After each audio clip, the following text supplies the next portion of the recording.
Ito pala ang kwento ng buhay ni Royet Padilla, isang aktor sa Pilipinas at nakakatandang kapatid ni Senator Robin Padilla. Halika mga kakwento, samahan ninyo ako at alamin natin ang naging kwento ng kanyang buhay.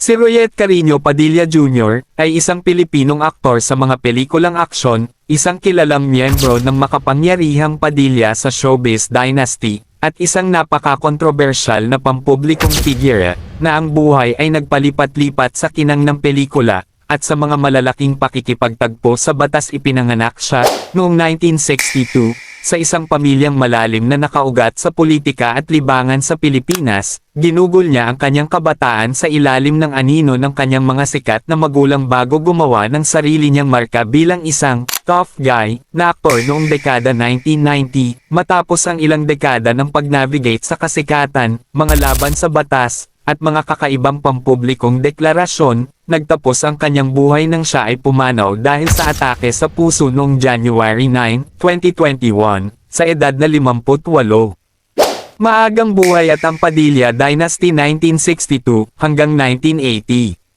Si Royet Padilla ay ipinanganak sa Pilipinas kay Casimero Roy Padilla Sr., isang produktibong aktor, direktor ng pelikula, at kilalang politiko na naglingkod bilang gobernador ng Camarines Norte, at sa aktres na si Lolita Eva Carino.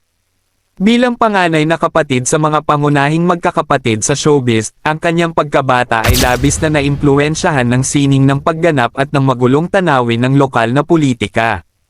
Ang kanilang tahanan ay nagluwal ng maglaon ng ilan sa mga pinakamalaking pangalan sa industriya ng showbiz sa Pilipinas, kabilang ang kanyang mga kapatid na sina Robin Padilla, ang bad boy ng pelikulang Pilipino at kalaunan ay naging senador ng Pilipinas, at Romel Padilla, pati na rin ang kanyang kapatid na si Bibi Gandang Hari, dating Rostem Padilla.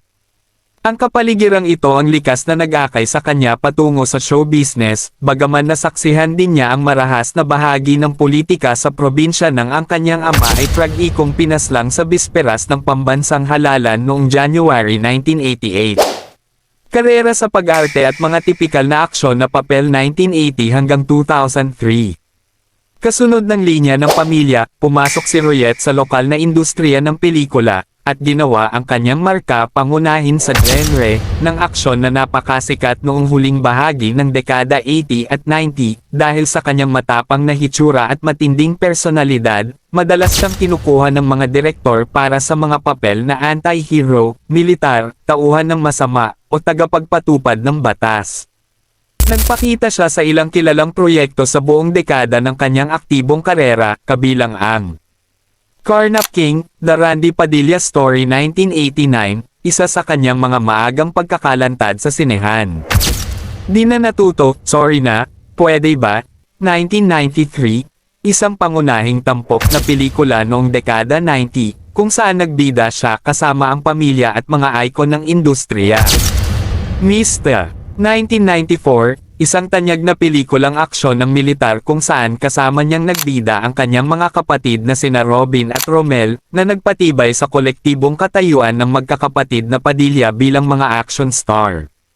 Bilib Ako Sa'yo, 1999, at Eto Na Naman Ako, 2000, mga pelikula kung saan komportable niyang gumanap bilang mga komplikadong karakter at mga binabayarang mamamatay tao. Buhay Kamao 2001, at Alab ng Lahi, 2003, ang kanyang mga huling pangunahing kontribusyon sa larangan ng aksyon bago lumayo sa full-time na pag-arte. Mga kontrobersya at ang kakaibang H-World. Habang pinapanatili ng kanyang mga kapatid ang malaking mainstream na kasikatan, ang buhay ni Royet ay kumuha ng ilang magugulo at lubhang napabalitang direksyon malayo sa mga kamera. Noong kalagitnaan ng dekada 1990, nakuha niya ang mga ulo ng balita sa pambansang media sa pamamagitan ng pagdedeklara sa kanyang sarili bilang isang Brigadier General ng isang grupong tinatawag na H-World United Nations Philippine Military Government International Police Commission. Ang grupo ay umakit ng malaking pagsusuri mula sa publiko, at ang mga kaduda-dad ang legal at militar na pahayag nito ay humantong sa matinding saklaw ng media at pag-aalinlangan. Ang personal na buhay ni Royet ay magulo rin na nailalarawan sa pamamagitan ng isang serye ng mga laban sa batas na nagdala sa kanya sa likod ng rehas ng ilang beses.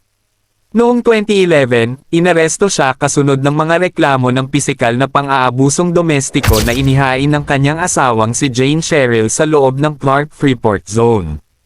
Nang maglaon noong March 14, muli siyang ikinulong at kinasuhan matapos ang isang agresibong alitan sa kapitbahay kung saan inakusahan siya ng pamamaril sa bahay ng kanyang kapitbahay gamit ang isang 9 meters M na pistola. Mga huling taon at kamatayan 2020 hanggang 2021.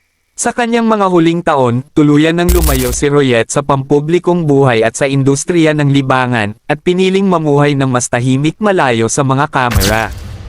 Ang kanyang huling pakikipag-ugnayan sa publiko sa pamamagitan ng social media ay naganap noong huling bahagi ng December 2020, nang magiliw siyang nag-post tungkol sa kanyang ina na si Eva Carino, na matagumpay na gumaling mula sa isang malubhang karamdaman, at tinawag ang kaligtasan nito bilang pinakamagandang regalo sa Pasko na matatanggap ng kanilang pamilya. Pagkaraan lamang ng ilang araw, noong January 9, 2021, nakaranas si Royet ng biglaang atake sa puso sa kanyang tahanan sa Maynila. Itinala sa kanyang opisyal na sertipiko ng kamatayan na ang sanhi ng pagpanaw ay cardiac dysrhythmia.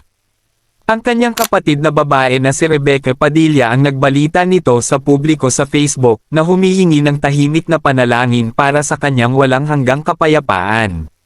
Dahil sa mga paghihigpit ng pandaigdigang pandemya noong panahong iyon, ang kanyang pamilya ay nagdaos ng isang napakatahimik at pribadong lemay upang parangalan siya. Sa kanyang ika-40 na araw matapos ang pagpanaw, ang angkan ng Padilla, kabilang ang kanyang pamangkin na si Daniel Padilla at hipag na si Carla Estrada, ay nag-organisa ng isang emosyonal na online acoustic tribute concert upang ipagdiwang ang kanyang alaala, na inaalala siya hindi lamang bilang isang may kapintasang pampublikong figure, kundi bilang isang napakaprotektibo at matapat na kapatid. Nagustuhan nyo ba ang ating video mga kakwento? Wag mo naman kalimutang i-like ang video natin at i-follow mo na rin ako, para updated ka sa mga bagong video natin, at i-comment mo na rin dyan sa baba kung saan lugar ka para alam ko kung saan nakarating ang ating video. Salamat!